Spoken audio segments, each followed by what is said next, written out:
ከምታገቡት ሰው ከትዳር አጋራችሁ አንድ ነገር ብቻ ፈልጉ፣ እግዚአብሔር አለው ወይ ብቻ ፈልጉ። የነፍስ ንጽህናን ይፈልጋል ወይ? የነፍስ ቅድስናን ትፈልጋለች ወይ? እንጂስ ገንዘብን አትሹ። ዓላማ አይደለማ።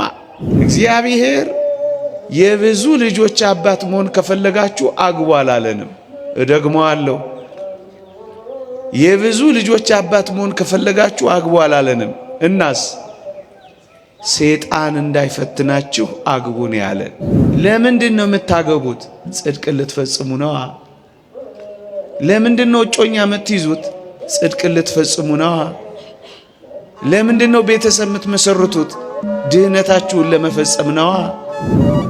ቅዱስ አትናቴዎስ ሁለቱ የሕይወት ጸጋዎች ይላቸዋል። ምንና ምንን? ምንኩስናንና ጋብቻ።